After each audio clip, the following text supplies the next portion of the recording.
A massive search effort that once spread across 2,000 square miles of desert was now focused on a single 4-by-6-foot hole.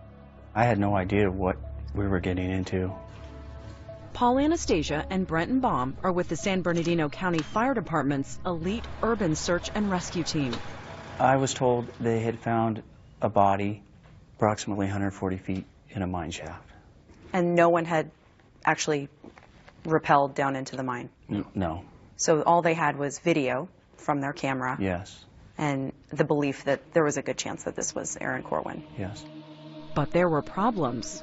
They detected propane gasoline fumes.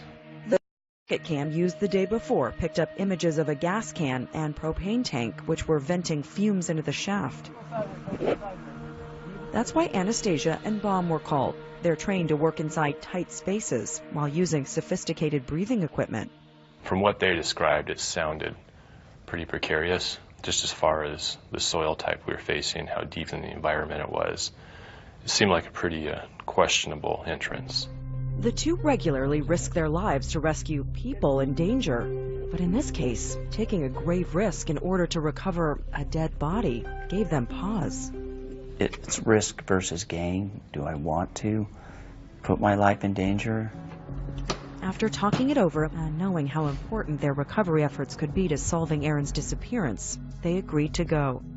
Baum, who's admittedly claustrophobic, got the short straw and was first in the hole. When I started descending down. How deep were you going in? About 100 to 140 feet. It was a lot deeper than I've ever been.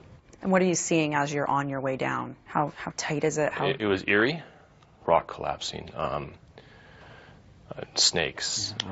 Yeah, and also just the heat. It was about 110 degrees topside, and I believe it was about 90 degrees downside.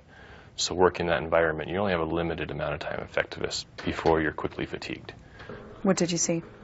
A Sprite bottle, a rope, tire down there, propane tank, some plastic jugs, a lot of rock and rock debris, some railroad ties. And then he saw it, a human body. That sounds like out of a horror movie. I mean, I hate to say it like that, but to rappel down and then to see a decomposing body. Obviously, we see a lot of death in this line of work. Over time, you just develop a method where you just ignore your emotions for a little while and you just on the task you need to do, and then, face up with your emotions later. Baum first took photos while suspended above the grisly crime scene, then methodically set about gathering evidence and sending it back to the surface. The original plan was for me to do the whole operation, but I had been down there about 45 minutes and was pretty fatigued, so our captain made the decision to go ahead and rotate us out. How did you feel when you finally got out of that mine? I took my mask off. I was hit with the smell all of a sudden. What I had been immersed in and didn't smell on the shaft, I smelled on the top side because it was all saturated in my clothes. I started dry heaving. Then it was Anastasia's turn. His assignment? Get the body. I would be lying if I said I was excited about going down to that mine shaft. I never put a body in a bag. Once in the mine, Anastasia realized retrieving the body was going to be far harder than expected. I did a little assessment with my flashlight, and I realized that that was a false bottom. And then I got a little more concerned with some rocks coming down and knocking out that false bottom, or loosening it up. Because then everything would be gone. Yeah, it would go to the bottom of the mine. I had no idea how deep that shaft was. So, suspended in mid-air, Anastasia began placing the body in the bag without disturbing the false bottom on which it rested. Once that was done, he found something else. A torch in the corner of the mine. Had it been lit?